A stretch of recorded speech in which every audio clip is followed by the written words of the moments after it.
11th class बेटा, welcome again जी। तो यार थर्मल प्रॉपर्टीज ऑफ मैटर चल रही हैं।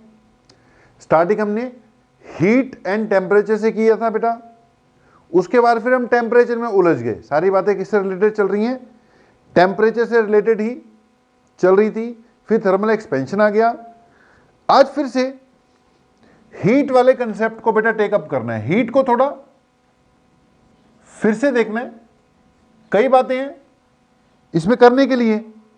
हमने बस थोड़ी सी इंट्रोडक्शन देके यूनिट बोलकर फिर आगे बढ़ लिए थे और टेम्परेचर वाली साइड पे हो गए थे। लेकिन अभी हीट में काफी चीजें बेटा जी डिस्कस करना बाकी है। तो आज हेडिंग डालो हीट, इससे रिलेटेड अभी काम चलेगा बेटा। ओके, आज का पूरा लेक्चर तो है ही है। हो सकता है अगला लेक्चर भी इस पे लगाना पड़ जाए। जो भी यहां के पढ़े हुए कंसेप्ट हैं बेटा जी, वो आगे थर्मोडायनेमिक्स आ रही है, उसमें सारे एज इट इज यूज हो जाने हैं। तो बार बार मैंने बोला है, ये जो लास्ट टॉपिक है थर्मल प्रॉपर्टीज ऑफ मैटर, चाहे इसको आप थर्मोडायनेमिक्स की स्टार्टिंग मान लो, चाहे इसको प्रॉपर्टीज ऑफ बल्क मैटर का एंड मान लो, बात एक ही है। थर्मोडायनेमिक्स में सारी चीजें पढ़नी है। तो हीट क्या है? हीट यार हमने बोला था it is a form of energy. Basically तो क्या है? फॉर्म ऑफ एनर्जी ही है ना। तो basically it is a form of energy है, तो energy he which give sensation of hotness और कोल्डनेस। अब हॉटनेस और कोल्डनेस मेजर करने के लिए हमारे पास क्या था? टेम्परेचर। ठीक है जी, टेम्परेचर में क्या क्या कंसेप्ट थे वो हमने थोड़े से डिस्कस, चलो जो भी है करने की कोशिश की। तो ये फॉर्म ऑफ एनर्जी है जी। एक मेरा पॉइंट था कि यार हीट एनर्जी का कंसेप्ट तभी आएगा when it is being transferred from one body to another on account of temperature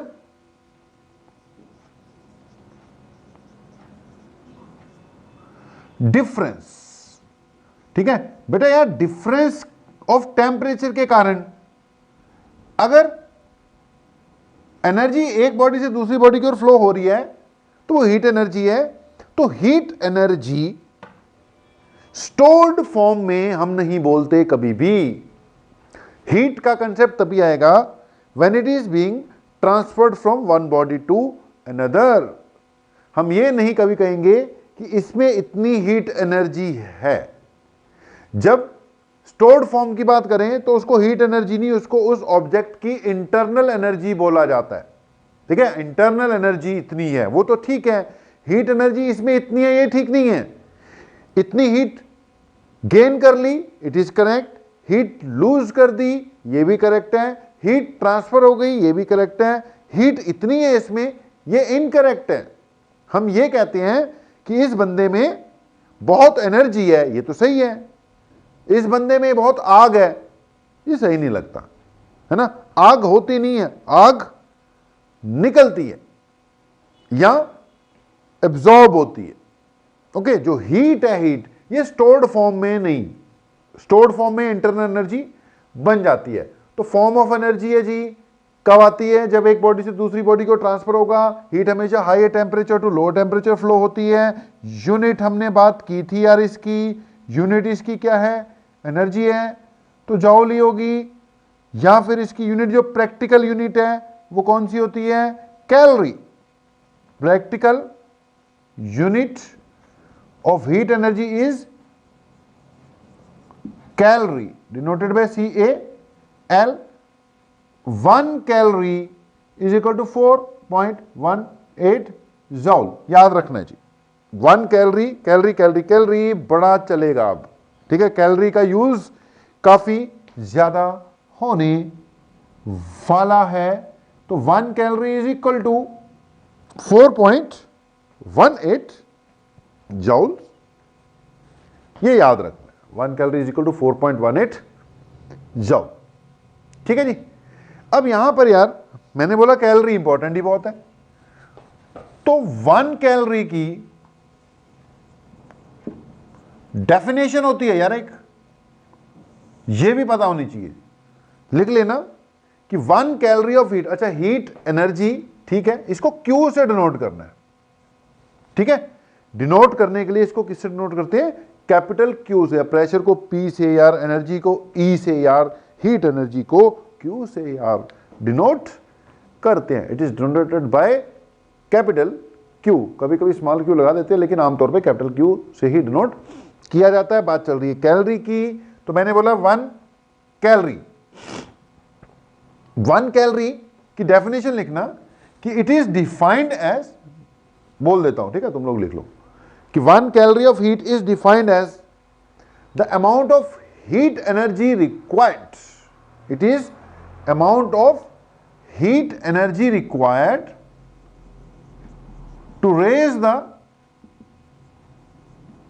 to raise the temperature of 1 gram of water by 1 degree Celsius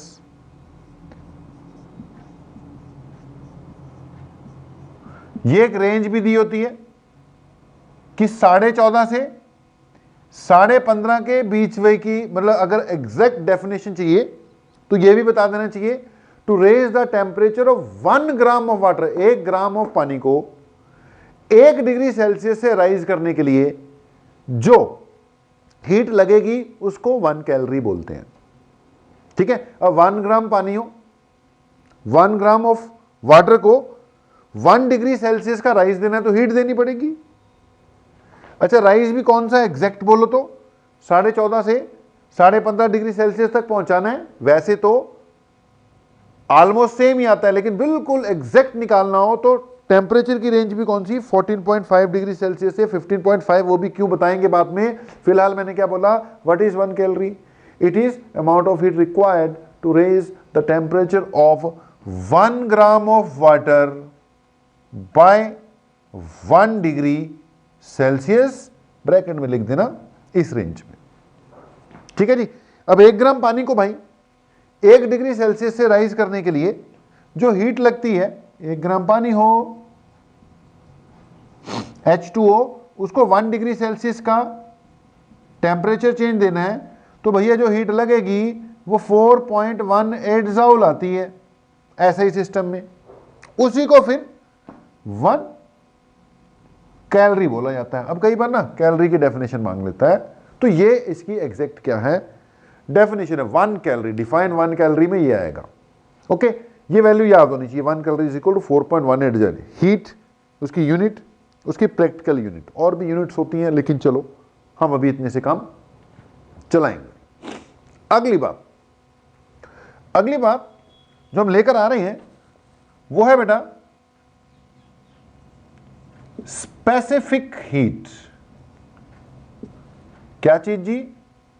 specific heat. ये 2 तरह की होती है, एक को कहते हैं gram specific heat, gram specific heat, और एक को कहते हैं मोलर स्पेसिफिक हीट। इसको स्मॉल सी से डिनोट करते हैं, इसको कैपिटल सी से डिनोट करते हैं। अब बेटा अगर मैंने वर्ड यूज किया सिर्फ स्पेसिफिक हीट, कोई ग्राम नहीं कोई मोलर नहीं लगाया, तो मतलब समझ लेना ग्राम स्पेसिफिक हीट की बात चल रही है। अगर मास ग्राम्स में ले रहे हो तो, अगर मास केजी में है तो उसके साथ ग्राम नहीं लगाओ, सिर्फ क्या बोल दो, स्पेसिफिक हीट। तो अगर सिर्फ स्पेसिफिक हीट बोला है तो इसका मतलब छोटे सी की बात चल रही है। बड़ा सी उसमें फिर स्पेशली बताना पड़ता है, molar specific heat. Molar specific heat बोलेगा तो कैपिटल सी है, ग्राम स्पेसिफिक हीट बोलेगा तो स्मॉल सी है। ठीक है जी। अब पॉइंट ये है कि हर एक मटेरियल की अपनी अपनी स्पेसिफिक हीट होती है, ग्राम स्पेसिफिक हीट, या हर एक मटेरियल की अपनी अपनी मोलर स्पेसिफिक हीट भी होती है। पॉइंट समझना, पॉइंट ये है, ये कोई भी सब्सटेंस है, मान लो लिक्विड है, सॉलिड है, गैस है, कुछ भी है, चल लगा ले, कंटेनर है, कंटेनर में मैंने ये सब्सटेंस डाल दिया। अब बेटा जी इसको हीट करेंगे तो यानी इसको हीट देंगे, ठीक है, हीट कर रहे हैं हम, इसको हीट दे रहे हैं, ये हीट एब्जॉर्ब करेगा तो इसका टेम्परेचर राइज करेगा, ठीक है। इसका कुछ ना कुछ मास भी होगा, केजी में भी हो सकता है, ग्राम्स में भी हो सकता है, चल फिलहाल मैंने ग्राम्स लिया, ठीक है जी, केजी में भी ले सकते हो, ग्राम्स ले लिया। भाई हीट दोगे तो टेम्परेचर क्या होगा, इसका राइज होगा, हीट निकालोगे इसमें से तो इसका टेम्परेचर क्या होगा, फॉल होगा, इसका मास एम है। अब बेटा जी मैं इसको हीट दे रहा हूं, इसके टेम्परेचर में चेंज हो रहा है, डेल्टा टी क्या हुआ, चेंज इन टेम्परेचर। अब यार कितनी हीट लगेगी, टेम्परेचर बढ़ाने में कितनी हीट लगी या कितनी हीट वो एब्जॉर्ब कर रहा है, वो एक तो किस पे डिपेंड करती है कि तुमने टेम्परेचर कितना राइज करवा दिया, कितनी हीट उसने एब्जॉर्ब की, उसके हिसाब से टेम्परेचर भी तो बढ़ रहा है ना। तो जितना टेम्परेचर में राइज ज्यादा हुआ है इसका मतलब उतनी ही हीट ज्यादा लगी है। ऊपर से ये इस बात पे भी डिपेंड करती है कि मास कितना था। अब देख मास कम होगा तो टेम्परेचर में राइज ज्यादा होगा, कम हीट से टेम्परेचर में राइज हो जाएगा। मास ज्यादा होगा तो उतने ही टेम्परेचर राइज करने के लिए हीट ज्यादा लगेगी। तो अगर मैं इसको कंबाइन करता हूं तो एक फार्मूला आएगा Q equal to M delta T, ठीक है। प्रोपोर्शनलिटी का साइन अगर मैं हटाऊंगा तो यहां कांस्टेंट भी आएगा, उस कांस्टेंट की जगह क्या लगेगा बेटा जी, ये ले पहले तो ऐसे लिख देता हूं ना, कंबाइन किया एम डेल्टा टी हो गया, प्रोपोर्शनलिटी का साइन हटाएंगे तो कांस्टेंट आएगा छोटा सी, भैया छोटा सी है ये, छोटा सी, छोटा सी। सी क्या है यहां पर, specific heat of the substance. ये जो भी सब्सटेंस है ये उस मटेरियल की क्या है, स्पेसिफिक हीट है। हर एक मटेरियल की अपनी अपनी स्पेसिफिक हीट होती है।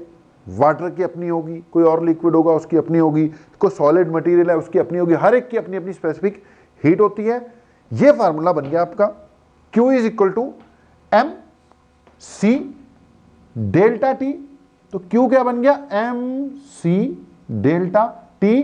भाई ये फार्मूला अब बहुत चलेगा, बहुत चलेगा और बहुत चलेगा।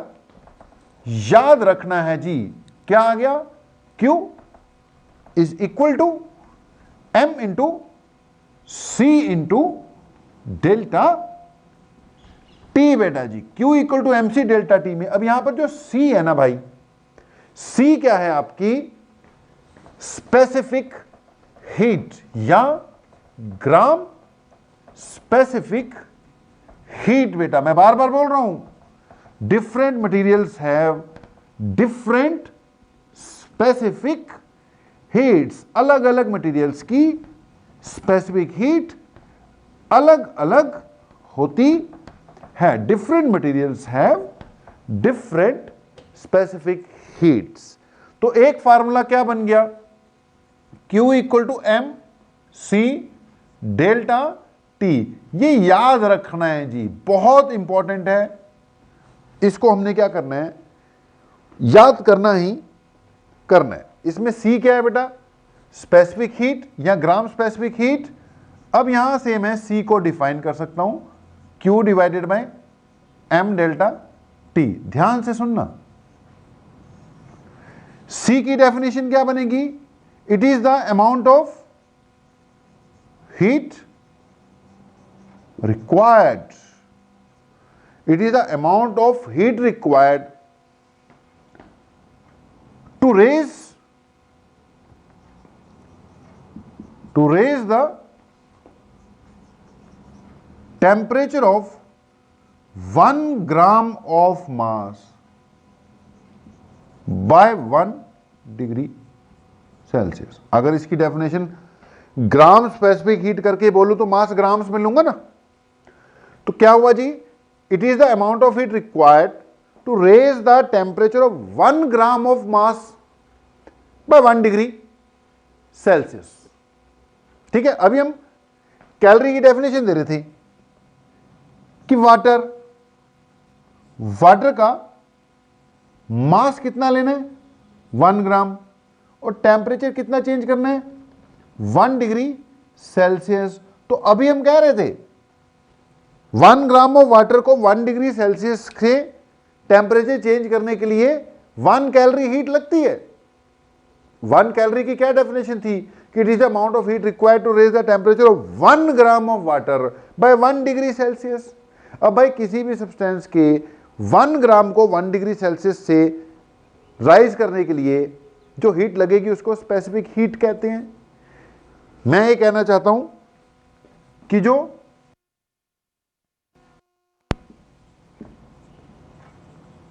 हीट ऑफ वाटर है it is 1 calorie per gram पर डिग्री सेल्सियस। तो 1 कैलोरी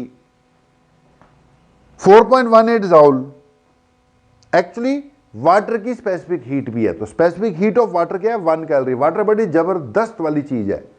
अगर मैं वाटर की बात करूं तो इसकी अगर मैं डेंसिटी बोलता हूं तो मैं बोलता हूं 1 ग्राम, ठीक है, पर सेंटीमीटर क्यूब। 1 है ना यहां पर सीजीएस सिस्टम में। अगर मैं इसकी स्पेसिफिक हीट बोलता हूं तो ये क्या 1 कैलोरी पर ग्राम पर डिग्री सेल्सियस। देखो यूनिट तो इसकी यही बनेगी ना। स्पेसिफिक हीट की यूनिट क्या बनेगी, हीट की यूनिट प्रैक्टिकल ले लो तो कैलोरी, मास किस में ग्राम में और टेम्परेचर किस में पर डिग्री सेल्सियस में चलेगा। तो इसकी प्रैक्टिकल यूनिट जो है it is calorie per gram पर डिग्री सेल्सियस। वैसे अब एसआई में जाओगे तो कोई दिक्कत वाली बात नहीं है। C is equal to Q by M delta T. अगर बेटा हीट जॉल्स में रखी तो क्या दिक्कत है, कुछ नहीं है। हीट जॉल में रख दे, मास किस में रख दे पर केजी और टेम्परेचर तो पर डिग्री सेल्सियस रहेगा, ये भी चलेगी। लेकिन बेटा ज्यादा डीलिंग ग्राम्स वाली होती है इसलिए इसको बोलते भी ग्राम स्पेसिफिक हीट ही है। ज्यादा डीलिंग ग्राम्स वाली होती है। तो ये था स्पेसिफिक हीट। क्या चीज है जी, it is the amount of heat required per unit mass per unit rise in temperature. Heat required to raise the temperature 1 gram. मैंने अगर ग्राम बोल दिया तो बेटा ग्राम स्पेसिफिक हीट ही मानी जाएगी। लेकिन अगर जनरल बोल दूं amount of heat required per unit mass per unit rise of temperature is called specific heat, तो ये भी चलेगा। इसमें जो मर्जी यूनिट लगाओ, लेकिन ज्यादा प्रैक्टिकली जो यूज होती है वो ग्राम वाली ही यूज होती है जी। अगली बात मोलर स्पेसिफिक हीट की है जी, उसको भी देखते हैं। नोट कर लो पहले इसको। तो ये छोटा सी क्या है जी, ग्राम स्पेसिफिक हीट या फिर सिर्फ specific heat. C is equal to Q divided by M delta T. Unit हमने इसकी क्या बोली, कैलोरी पर ग्राम पर केल्विन। ठीक है, ये हो गया कैलोरी। मास किस में ग्राम्स में। बेटा जब हीट कैलोरीज में लेते हैं तो मास को किस में रखते हैं, फिर हम ग्राम्स में रखते हैं। यूनिट कैलोरी पर ग्राम पर केल्विन। या फिर किसकी स्पेस, इसको हम सीजीएस में अगर रख दें तो इसकी यूनिट हो जाएगी जॉल पर केजी पर केल्विन। अब बेटा स्पेसिफिक हीट अगर हम वाटर की देखें तो वाटर की जो स्पेसिफिक हीट है it is 1 calorie per gram पर केल्विन। ठीक है जी, 1 कैलोरी पर ग्राम पर केल्विन। जब हमने कैलोरी डिफाइन किया ना यार, तब भी हमने यही बोला कि 1 calorie is the amount of heat required to raise the temperature. 1 calorie is, ये 1 कैलोरी हो गई, amount of heat required to raise the temperature of 1 gram by 1 degree Celsius या 1 केल्विन। देखो डिफरेंस 1 डिग्री सेल्सियस का या 1 kelvin का वो एक ही बात होती है। तो वाटर की अगर स्पेसिफिक हीट देखते हो तो it is 1 calorie per gram पर केल्विन। अगर बेटा यार इसको मैं सीजीएस यूनिट में कन्वर्ट करूं, वाटर की स्पेसिफिक हीट कैलकुलेट करें, तो कैलोरी मतलब 4.18 जॉल्स। ठीक है, 1 कैलोरी का मतलब हो गया 4.18 जॉल्स। ग्राम मतलब 10⁻³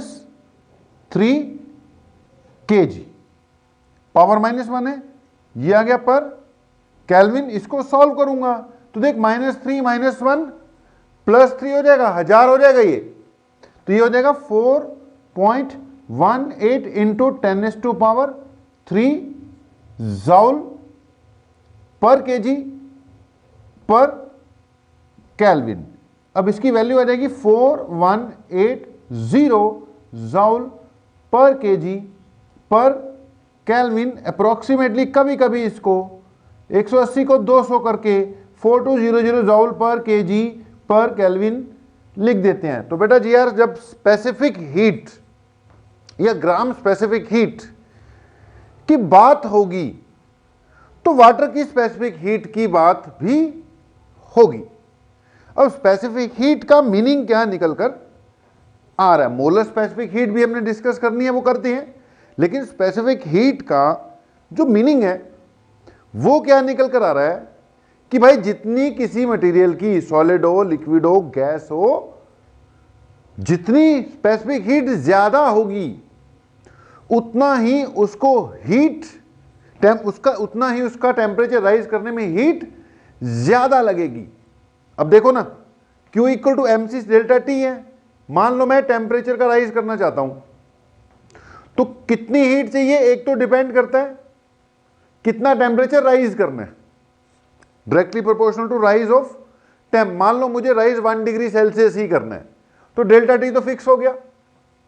दूसरा, मास कितना ज्यादा है उस पर भी डिपेंड करता है। मान लो मास भी मेरा फिक्स है 1 ग्राम, मैंने 3-4 तरह के मटेरियल ले लिए, सारे 1 ग्राम, सबका टेम्परेचर 1 डिग्री सेल्सियस से ही राइज करना है, तो भाई कितनी हीट लगेगी वो किसके प्रोपोर्शनल चले गया?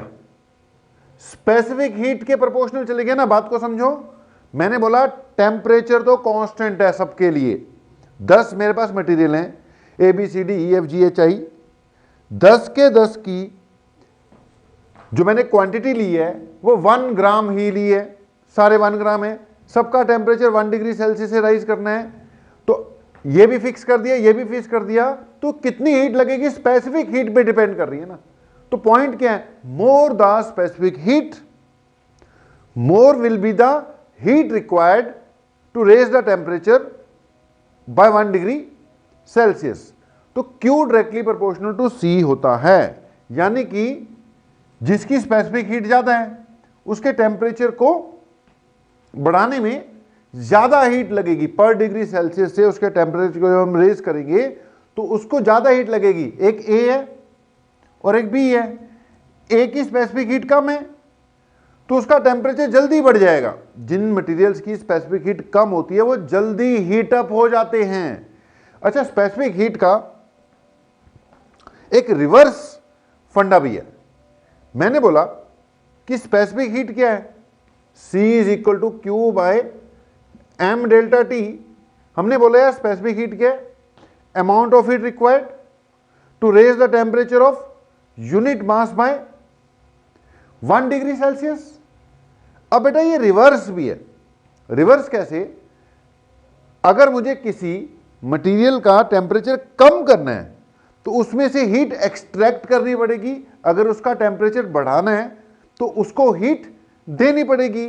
ये सब्सटेंस है, मैं इसका टेम्परेचर राइज करना चाहता हूं तो मुझे इसको हीट देनी है, और मैं अगर इसका टेम्परेचर कम करना चाहता हूं तो मुझे इसमें से हीट निकालनी पड़ेगी, यानी इसको हीट लूज करनी पड़ेगी। टेम्परेचर राइज करवाने के लिए हीट गेन करनी पड़ेगी, टेम्परेचर लूज करवाने के लिए, कम करवाने के लिए हीट लूज करनी पड़ेगी। अब पॉइंट ये है कि स्पेसिफिक हीट की डेफिनेशन ये भी हो सकती है कि it is the amount of heat required to be extracted, it is the amount of heat required to be extracted from a unit mass to decrease its temperature by 1 degree Celsius. अगर water की specific heat 1 calorie per gram पर kelvin है, ध्यान से सुनना, अगर water की specific heat 1 calorie per gram पर केल्विन है तो इसका मतलब 1 ग्राम ऑफ वाटर को 1 केल्विन या 1 डिग्री सेल्सियस से राइज करने के लिए कितनी हीट लगती है? 1 कैलोरी देनी पड़ेगी। अब उल्टा सोच कि अगर मुझे 1 ग्राम ऑफ वाटर का टेम्परेचर 1 डिग्री सेल्सियस से कम करना है तो मुझे उसमें से 1 कैलोरी निकालनी पड़ेगी, क्योंकि स्पेसिफिक हीट कितनी है? 1 कैलोरी है। अगर 1 कैलोरी दूंगा 1 ग्राम को तो उसका टेम्परेचर 1 डिग्री सेल्सियस से बढ़ जाएगा, और अगर मैं उसमें से 1 कैलोरी निकाल लूंगा तो उसका टेम्परेचर 1 डिग्री सेल्सियस से कम हो जाएगा। तो स्पेसिफिक हीट में दोनों डेफिनेशन चलती हैं। It is the amount of heat required to raise the temperature of unit mass by 1 degree Celsius, या it is the amount of heat which has to be extracted from the material to decrease its temperature by 1 degree Celsius. Okay, तो specific heat C याद रखनी है। Water की याद कर लो, कितनी है भाई? 1 कैलोरी पर ग्राम पर केल्विन है। वाटर की स्पेसिफिक हीट रट लो रट लो रट लो, वाटर की डेंसिटी 1 ग्राम पर सेंटीमीटर क्यूब। वाटर की specific heat 1 calorie per gram पर डिग्री सेल्सियस या पर केल्विन। देखो, पर डिग्री सेल्सियस या पर केल्विन एक ही बात होती है, बार बार हमने बोल दिया आपको। ओके जी, अब अगली बात सुनो। अब वाटर की बात हम इसलिए कह रहे हैं क्योंकि ये बड़ा कॉमन सा मटेरियल है, यूज होता है हर जगह पर। अब वाटर की स्पेसिफिक हीट हमने जो लिखी ना बेटा 1 कैलोरी पर ग्राम, 1 ग्राम को 1 कैलोरी लगेगा, या 4180 जॉल पर केजी, यानी 1 केजी 1 केजी ऑफ वाटर अगर है हमारे पास, कितना? 1 केजी ऑफ वाटर है, तो उसको 1 डिग्री सेल्सियस से राइज करने के लिए कितनी हीट लगेगी? 4180 लगेगी। अब पॉइंट यहां पर मैं ये बताने जा रहा हूं कि वाटर की स्पेसिफिक हीट काफी ज्यादा मानी जाती है। मैंने अभी बोला था जितनी स्पेसिफिक हीट ज्यादा होगी उतना ही मुश्किल हो जाएगा उसके टेम्परेचर को बढ़ाना, मतलब उतनी हीट ज्यादा लगेगी। अब वाटर की स्पेसिफिक हीट है ना, ये जो 4180 जॉल पर केजी या 1 कैलोरी पर ग्राम, ये क्वांटिटी काफी ज्यादा मानी जाती है बेटा। कहने का मतलब अगर हमने 1 केजी वाटर को 1 केल्विन से टेम्परेचर राइज देना है तो कितनी हीट लगेगी? 4180। और ये काफी खास, काफी ज्यादा क्वांटिटी है। कहने का मतलब आप ये भी याद कर लो कि वाटर की specific heat 1 calorie per gram पर केल्विन होती है, और ये काफी ज्यादा होती है, बाकी लिक्विड्स के कंपैरिजन में काफी ज्यादा होती है। मतलब वाटर को हीट करना, मतलब उसके टेम्परेचर को राइज करना डिफिकल्ट काम है। डिफिकल्ट मतलब ज्यादा हीट लगेगी। अब अगली बात, अगर किसी की स्पेसिफिक हीट ज्यादा है तो मतलब उसको हीट करना मुश्किल है। मुश्किल का मतलब ज्यादा हीट दोगे तब हीट होगा। भैया जिसको हीट करना मुश्किल है, मतलब जिसका टेम्परेचर राइज करना मुश्किल है, तो उसको ठंडा करना भी उतना ही मुश्किल हो जाएगा। क्योंकि स्पेसिफिक हीट का कंसेप्ट क्या है कि अगर 1 डिग्री सेल्सियस का टेम्परेचर बढ़ाने के लिए हीट ज्यादा लग रही है तो 1 डिग्री सेल्सियस से डाउन लाने के लिए भी उतनी ही ज्यादा लगेगी। इतनी हीट दोगे तो 1 डिग्री सेल्सियस का राइज होगा, इतनी हीट निकालोगे तो 1 डिग्री सेल्सियस का फॉल होगा। कंक्लूजन क्या है अभी तक का? स्पेसिफिक हीट क्या होती है? Q divided by m delta T। दूसरी बात, इसकी यूनिट्स क्या होती हैं?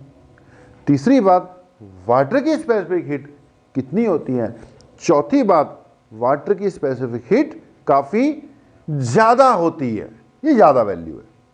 पांचवी बात कि स्पेसिफिक हीट ज्यादा होने का मतलब वाटर के टेम्परेचर को राइज करना भी डिफिकल्ट, मतलब देर लगती है, ज्यादा हीट लेता है, और एक बार राइज हो जाए तो उसको ठंडा करना भी ज्यादा मुश्किल, मतलब इतनी इतनी हीट निकालोगे तो 1-1 डिग्री सेल्सियस से उसका टेम्परेचर डाउन होगा।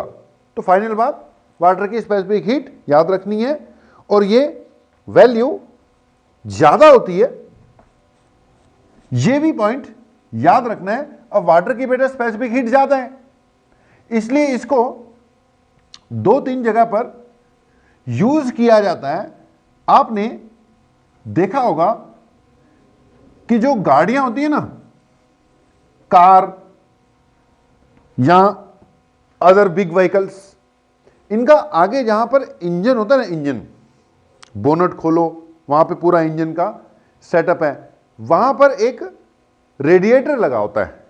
अब उसमें पानी डालना होता है, देखा होगा आपने कि रेडिएटर में क्या करते हैं लोग, पानी डालते हैं। अब वो पानी इसलिए डालते हैं भाई कि जहां पे इंजन होता है काफी ज्यादा हीट प्रोड्यूस होती है उसके आसपास, वहां पे बीच में एक कंटेनर लगा होता है, कंटेनर में लोग पानी डाल के ढक्कन बंद कर देते हैं। अब वो जो पानी है वहां पर, it act as a coolant. किसकी तरह एक्ट करता है भाई? कूलेंट की तरह। कूलेंट का मतलब जो कूल रखे। वहां पे कूलेंट का काम क्या है कि यार वो आसपास की हीट को एब्जॉर्ब कर लेता है, आसपास की हीट को एब्जॉर्ब करेगा तो बाकी चीजें हीट अप नहीं होंगी। अब वहां पे वाटर क्यों यूज करते हैं? वाटर बढ़िया चीज है, वाटर ही ठीक है, वहां पे एज ए कूलेंट वाटर ठीक रहेगा। क्यों? क्योंकि वाटर की स्पेसिफिक हीट ज्यादा है, स्पेसिफिक हीट ज्यादा है। स्पेसिफिक हीट ज्यादा होने का मतलब कि ज्यादा से ज्यादा हीट एब्जॉर्ब करेगा और कम, यानी बॉयल होने से पहले पहले खूब सारी हीट एब्जॉर्ब कर लेगा ये। तो इसकी हीट एब्जॉर्बिंग कैपेसिटी ज्यादा है क्योंकि इसकी स्पेसिफिक हीट ज्यादा है। 4200 जॉल एब्जॉर्ब करेगा 1 kg ऑफ वाटर, तब जाके कहीं 1 केल्विन या 1 डिग्री सेल्सियस का टेम्परेचर चेंज होगा। तो water is used as a coolant, याद रखना।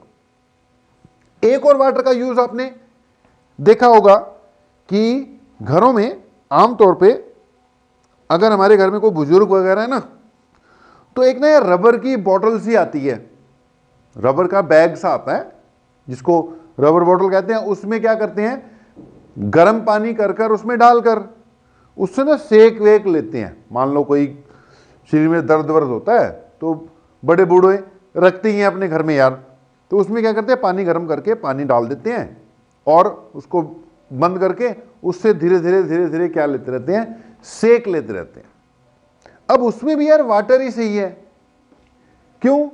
क्योंकि यार वाटर को एक बार गर्म कर दो तो ज्यादा देर तक गर्म रहेगा, मतलब वो अपनी हीट लूज तो करता है लेकिन उसका टेम्परेचर इतनी जल्दी फॉल नहीं होता, क्योंकि 1-1 डिग्री सेल्सियस का टेम्परेचर गिराने के लिए यानी फॉल करवाने के लिए इतनी इतनी हीट उसको लूज करनी होगी, क्योंकि वाटर की स्पेसिफिक हीट ज्यादा है तो उसका टेम्परेचर भी देर से, मतलब ज्यादा हीट लेके राइज होता है। लेकिन एक बार हो जाता है तो फिर टेम्परेचर डाउन भी देर में ही होता है। तो वाटर को थोड़ा सा फोकस करके याद करो उसकी वैल्यूज कि वाटर की स्पेसिफिक हीट इतनी है, वो ज्यादा है और 1-2 जगह पर वो यूज भी होता है। ओके, बातें बहुत हैं करने के लिए, ये बस ये लगा लो, हम कहते होते हैं ना फैलना नहीं है। अब ये बेटा आगे के टॉपिक ऐसे पूरी थर्मोडायनेमिक्स, पूरी जो हीट वीट का कंसेप्ट है ना, इसमें हम फैल जाएंगे, क्योंकि कंसेप्ट ऐसे हैं कि उनका पता नहीं लगेगा किधर को किधर चल पड़े। और ये चीजें पढ़ने से भी आएंगी लेकिन कई बार ये छुपी ही रह जाएंगी नोट्स वोट्स में, तो इसलिए मुझे यहीं पर बोलनी पड़ती होती हैं। तो हम ना चाहते हुए भी बेटा टॉपिक्स में फैलते चले जाएंगे, लेकिन टॉपिक्स ऐसे हैं कि यहां पर इन चीजों को हमें डिस्कस करना ही पड़ेगा। तो बातें अभी बहुत है करने के लिए, फिलहाल हम जो हेडिंग डाली थी स्टार्टिंग में मैंने, एक तो मुझे स्पेसिफिक हीट बतानी थी और एक मोलर स्पेसिफिक हीट बतानी थी, ठीक है। दूसरा कंसेप्ट है मोलर स्पेसिफिक हीट बेटा जी।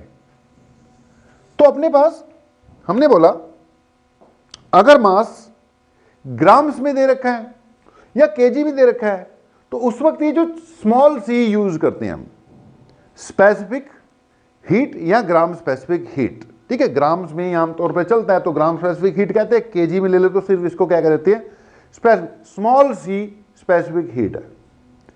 अब कई बार क्या होता है, स्पेशली जब हम गैसेस से डील करना स्टार्ट करेंगे, वहां पर क्वांटिटी ऑफ मैटर जो है हमें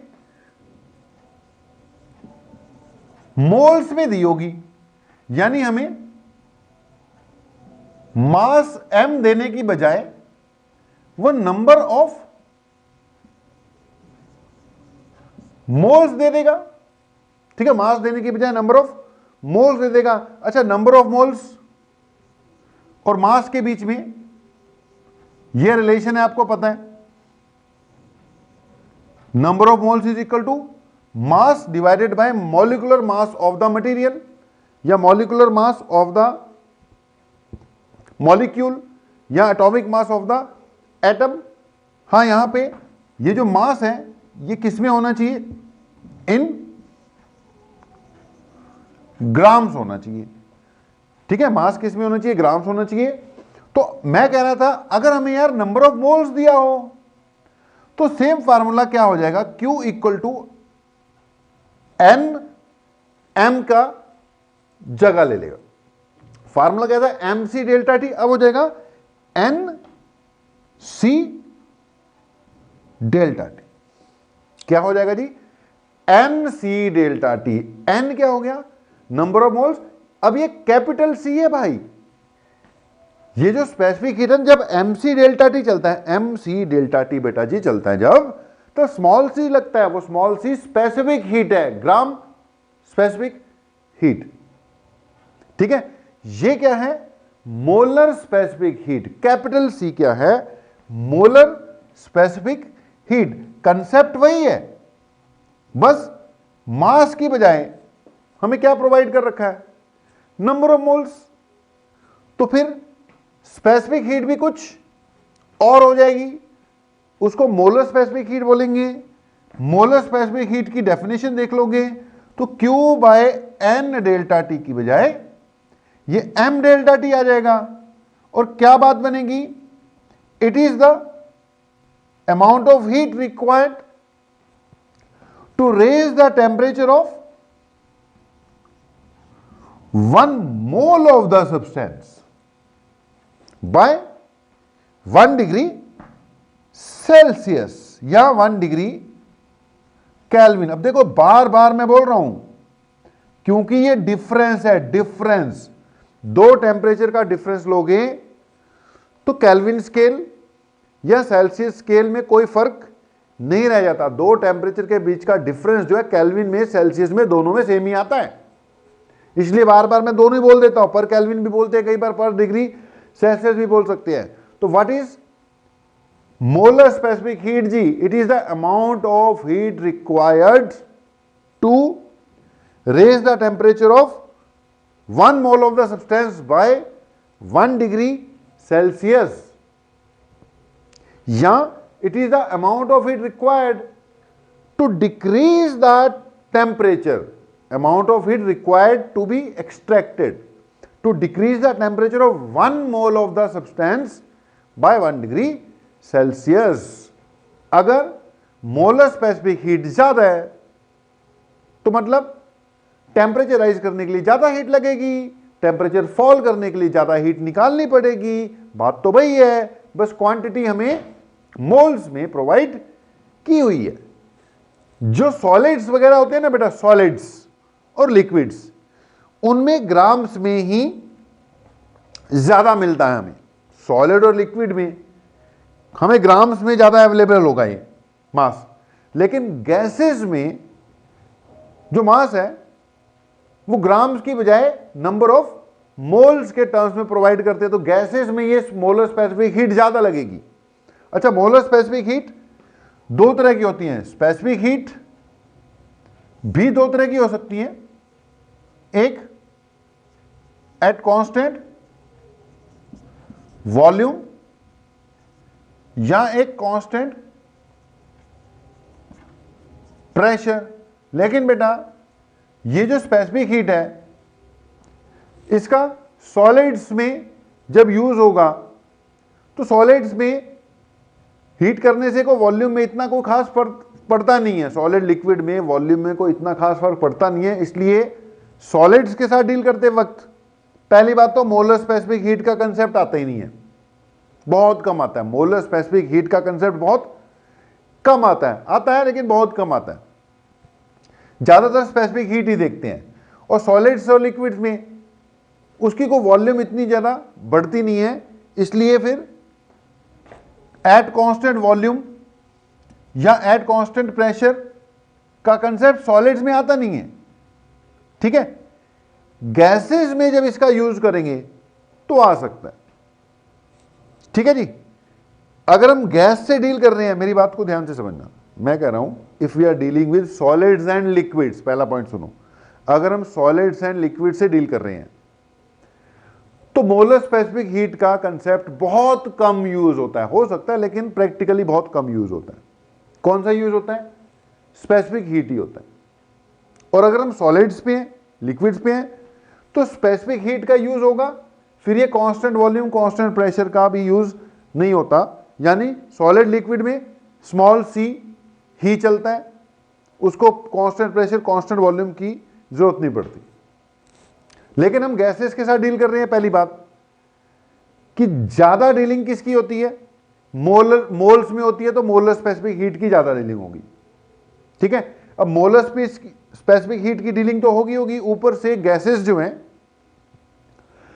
वो टेम्परेचर बढ़ाने से एक्सपैंड भी बहुत जबरदस्त तरीके से करती हैं, तो वहां पे कांस्टेंट वॉल्यूम कांस्टेंट प्रेशर के भी कंसेप्ट आते हैं।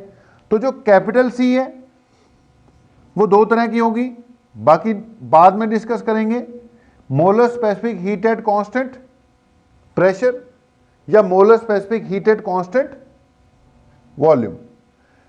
लेकिन कोई अगर कह दे कि जी गैस है, मैं तो उसका मास दूंगा ग्राम में, तो उसको बोल भाई दे दे, कोई दिक्कत नहीं है, मैं Q equal to NC delta की बजाय गैस के लिए MC डेल्टा T लगा दूंगा, तो दे भी सकता है। यूज ज्यादा ये होता है लेकिन ये भी दे सकता है, दे दे, कोई दिक्कत नहीं है, लगा देंगे। लेकिन गैसेस के केस में चाहे ये यूज करो चाहे ये यूज करो, इन केस ऑफ गैसेस वहां पे फिर कांस्टेंट वॉल्यूम और कांस्टेंट प्रेशर का चक्कर पड़ जाता है। अगर आप मोलर स्पेसिफिक यूज कर रहे हो तो भी CPC भी आएगा, molar specific heat at constant pressure या molar specific heat at constant volume. और अगर आप स्पेसिफिक हीट यूज कर रहे हो ग्राम वाली, ग्राम स्पेसिफिक हीट, तो भी आएगा gram specific heat at constant volume and gram specific heat at constant pressure. Number of moles और मास में कन्वर्जन चाहिए, तो ये फार्मूला है तुम्हारे पास, N is equal to M divided by M, यानी M को जब रिप्लेस करना है तो M इंटू N करना होगा, N को जब रिप्लेस करना है तो M बाय M करना होगा। ठीक है जी, तो ये छोटी मोटी बातें हैं जी, इसको समझो। बाकी फिर आगे फिर हम सॉलिड्स के लिए, लिक्विड्स के लिए और गैसेस के लिए अलग अलग थोड़ा स्पेसिफिक हीट का कंसेप्ट भी देखने जा रहे हैं। हाँ जी बेटा यार, तो अब थोड़ा सा ना हम पॉइंट्स को ना सीक्वेंस में लेंगे। सीक्वेंस मींस पहले थोड़ी सी बात 10-10 मिनट, ताकि सीक्वेंस ना टूटे। वो मैंने पहले इसलिए लिख दिया ताकि हम ज़्यादा ना फैलें, फिर पता नहीं लगता यार बात किधर को चलेगी। ये 2-3 बातें बतानी है मैंने, तो हेडिंग डालना स्पेसिफिक हीट ऑफ सॉलिड्स। देखो स्पेसिफिक हीट की बात चल रही है, पहले छोटा सी फिर बड़ा सी जनरल बात की। अब पहले बात करूंगा स्पेसिफिक हीट सॉलिड्स के बारे में 10 मिनट, फिर लिक्विड्स के बारे में, फिर गैसेस के बारे में। ठीक है, फिलहाल heading specific heat of solids. Okay जी, अब यार सॉलिड्स के लिए अगर हम बात करें स्पेसिफिक हीट की, मोलर स्पेसिफिक हीट की बात करें अगर मान लो, चलो, तो पहली बात मैंने बोला था मोलर स्पेसिफिक हीट दो तरह की हो सकती है, एक constant pressure, eight constant volume. ठीक है, अब सॉलिड्स में हमने बोला कि अगर हम बहुत ज्यादा टेम्परेचर में चेंज नहीं कर रहे हैं, बहुत मतलब हाई रेंज पर नहीं ले गए, तो वॉल्यूम में कोई खास चेंज नहीं होता, वॉल्यूम में कोई खास चेंज नहीं होता। तो मान के चल सकते हैं कि सॉलिड्स के केस में एक normal range of temperature change में अगर बात हो रही है तो वो कांस्टेंट वॉल्यूम पे हो रही होगी। तो मान के चलेंगे कि सॉलिड्स में कांस्टेंट वॉल्यूम है। अगर कांस्टेंट वॉल्यूम है तो मैं मान लेता हूं मैं कौन सी वाली स्पेसिफिक हीट की बात कर रहा हूं, specific heat at constant volume वाली बात कर रहा हूं। मतलब एट कांस्टेंट प्रेशर का कंसेप्ट सॉलिड्स में आएगा ही नहीं। ओके, हम एज्यूम कर लेंगे कि specific heat at constant volume ही है। फिर से सुनो, सॉलिड्स की बात कर रहा हूं, स्मॉल सी नहीं, उनकी कैपिटल सी की बात कर रहा हूं, क्योंकि एक्चुअली एक लॉ दिया गया ड्यूलंग एंड पेटिट्स लॉ, वो बताना है मैंने। अब वो क्या है, उसके लिए थोड़ी सी बात ये कि अगर सॉलिड्स की मोलर स्पेसिफिक हीट स्टडी की जाए तो उसमें कांस्टेंट वॉल्यूम का एक कंसेप्ट लेके चलते हैं, क्योंकि हम मानते हैं कि वॉल्यूम में को खास सॉलिड में तो चेंज होने वाला है नहीं है। तो हमने ग्राफ बनाया, हमने नहीं, ये साइंटिस्ट लोगों ने बनाया, कि कहता है सॉलिड्स के लिए, ये सॉलिड्स के लिए ही है, ठीक है, हेडिंग अपनी क्या, स्पेसिफिक हीट ऑफ सॉलिड्स। कहता है सॉलिड्स के लिए अगर उनकी specific heat at constant volume study की जाए तो वो टेम्परेचर के साथ वेरी करती है, टेम्परेचर के साथ वेरी करती है। कहता है अगर टेम्परेचर बहुत कम है तो उस वक्त जो इसकी molar specific heat at constant volume होगी सॉलिड्स की, वो लगभग 0 होगी। टेम्परेचर राइज करने से, टेम्परेचर तो ऑब्जेक्ट का बढ़ता ही बढ़ता है, लेकिन उसकी मोलर स्पेसिफिक हीट में भी क्या आता है, चेंज आता है। पहले ये बढ़ती है और उसके बाद ये कांस्टेंट हो जाती है।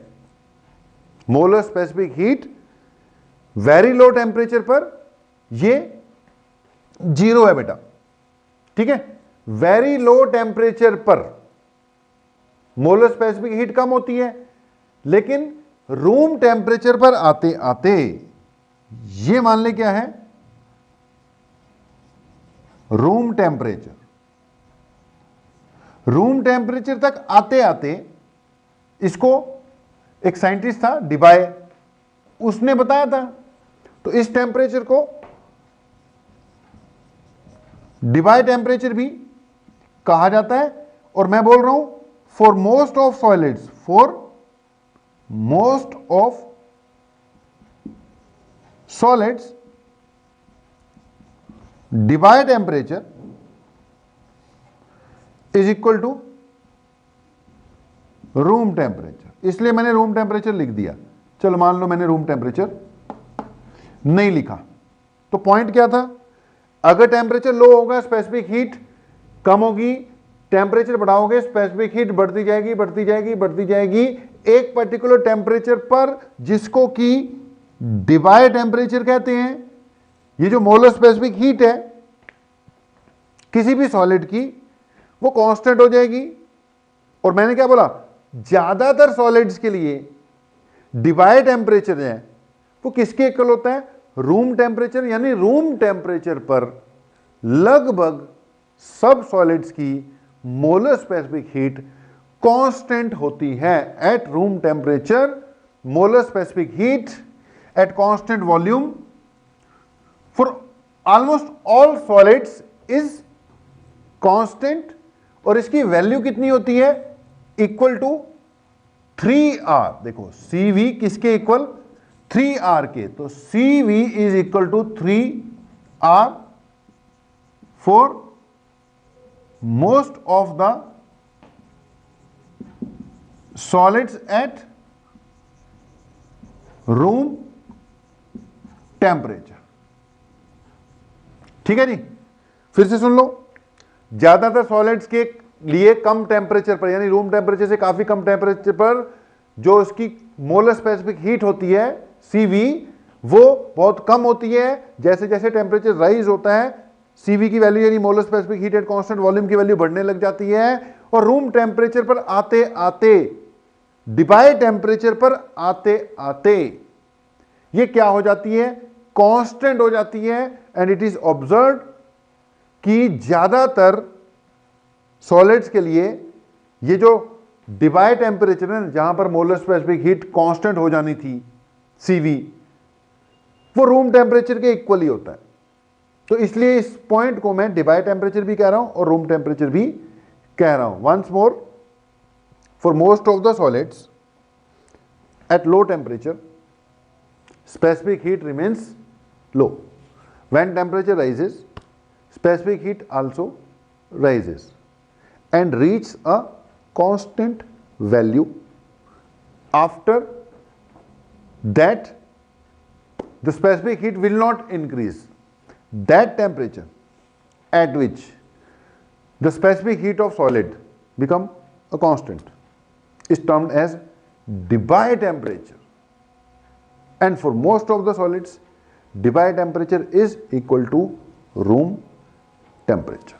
ये जो कांस्टेंट वैल्यू होती है ये कितनी होती है, 3R होती है। यहां पे R क्या है जी, गैस कांस्टेंट। R क्या है जी हमारा, गैस कांस्टेंट, केमिस्ट्री में खूब पढ़ा होगा। एक PV इक्वल टू nRT चलता है, इसमें R क्या है, PV equal to nRT, ideal gas equation पढ़ी होगी, जिसमें R क्या है, तुम्हारा गैस कांस्टेंट है। R की अगर मैं यूनिट देखना चाहूं तो PV divided by N into T हो जाएगा बेटा। P और V मिलकर जाउल्स बनते हैं। याद करो, प्रेशर एनर्जी PdV होती थी, तो PdV pressure energy, energy joule ही होती है। फिर P और V मिलके हमेशा जाउल बनेंगे, तो इसकी यूनिट क्या आएगी भाई, joule per mole per kelvin. ठीक है जी। यहां इसकी यूनिट होती है जाउल की बजाय calorie per mole per kelvin.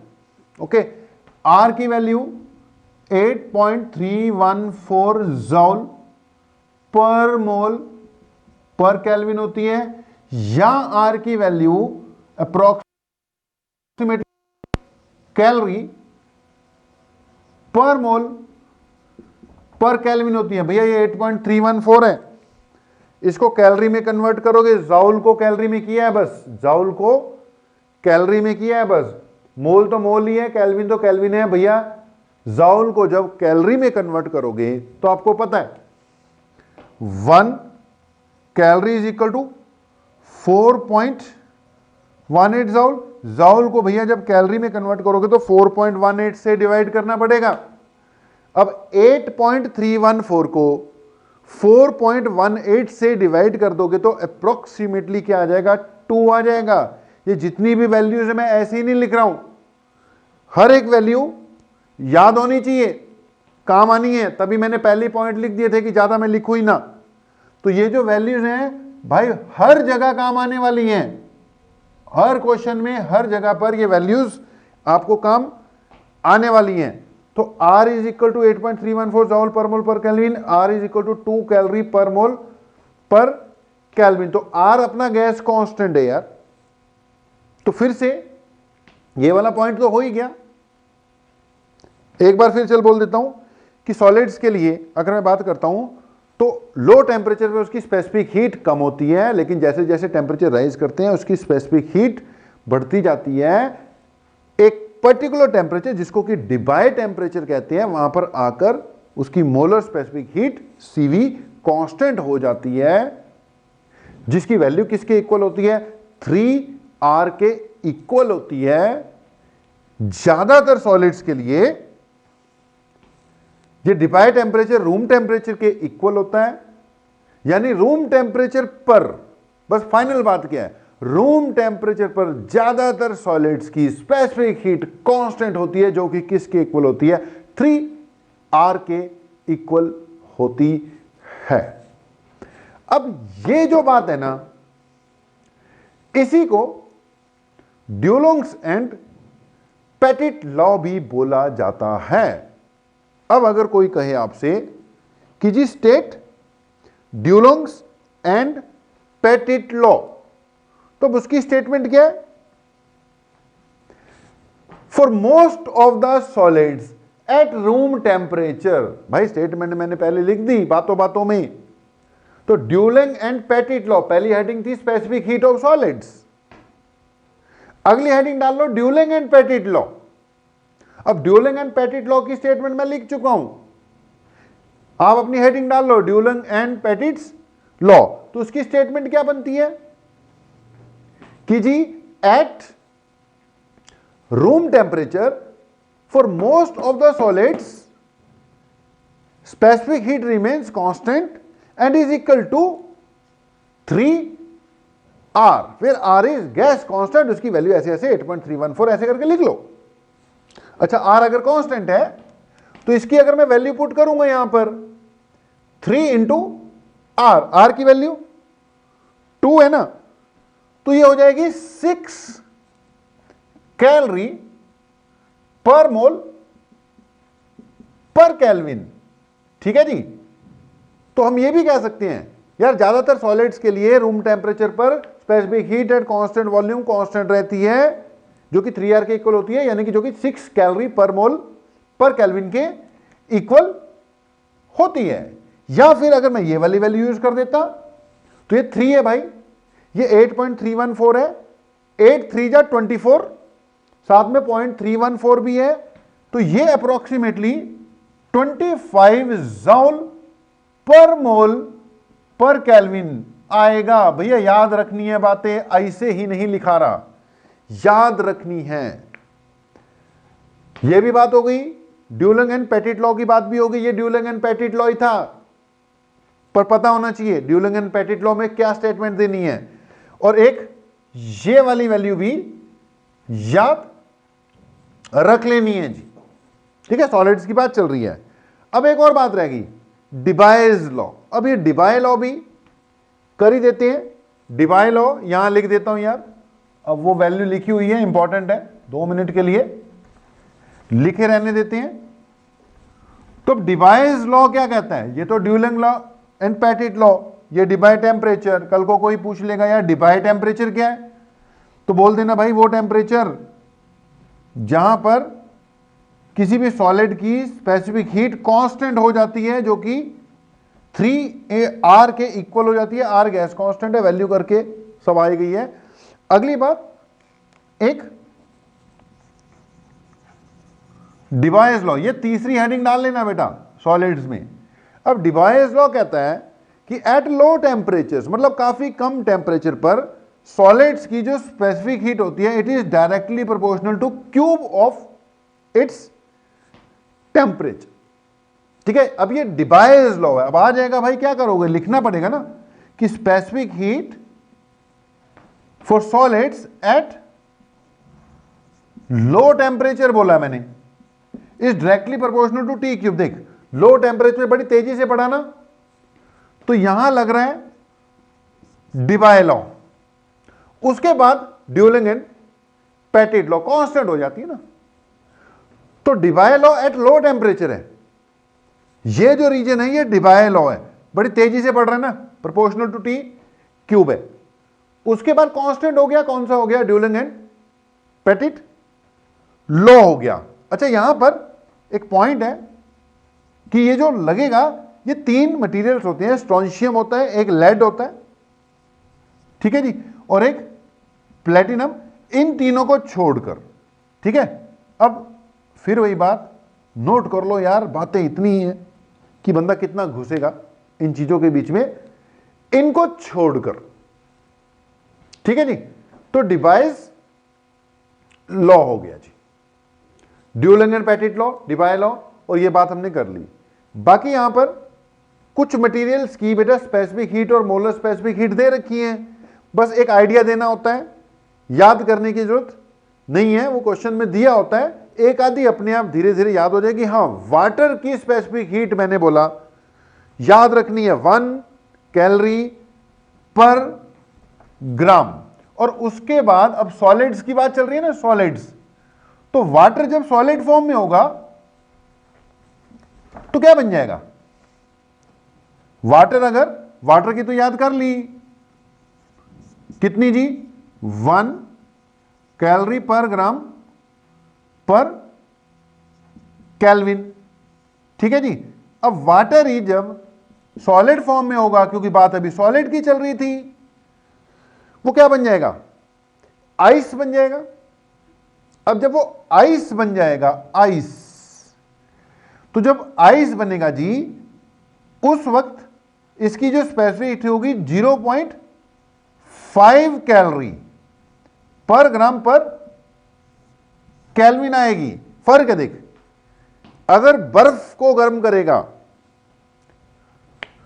तो हाफ कैलोरी से ही 1 डिग्री सेल्सियस का राइज हो जाएगा, और अगर पानी बन जाएगा, जब पानी को करेगा तो 1 कैलोरी लगेगी 1 डिग्री का सेल्सियस। कल को स्टीम बन जाएगा तो उसकी स्पेसिफिक हीट कुछ और हो जाएगी। आइस की स्पेसिफिक हीट याद रख लो, कितनी, 0.5।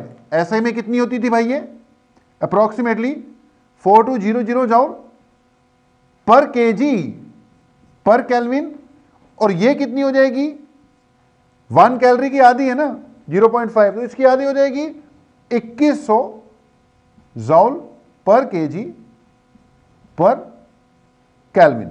तो यार एक तो ये याद रखना है, एक ये याद रखना है, आइस की स्पेसिफिक हीट भी हमने आपको याद करवा दी। अब अगली बात, स्पेसिफिक हीट ऑफ लिक्विड्स, फिर स्पेसिफिक हीट ऑफ गैसेस। तो बातें मैंने बोला खत्म ही नहीं होंगी, लेकिन हम फिलहाल आज की बात को यहां पे क्लोज कर रहे हैं। टू बी कंटिन्यूड वाली बात है यार, लेक्चर अभी खत्म नहीं हुआ, लेकिन हम एक बार इसको क्या दे रहे हैं, क्लोजिंग दे रहे हैं, otherwise it is to be continued. ये कंटिन्यूटी में ही चल रहा है सब कुछ, okay. Specific heat of solids के बाद specific heat of gases discuss करना है, फिर स्पेसिफिक लिक्विड डिस्कस करना है, फिर specific heat of gases discuss करना है, उसके बाद और भी बहुत है। मैं बोल रहा हूं टू बी कंटिन्यूड ही चलता रहेगा, फिलहाल हम इसको क्लोजिंग दे रहे हैं। बाकी फिर नेक्स्ट क्लास में, यानी कि अगले लेक्चर में आपसे मिलते हैं।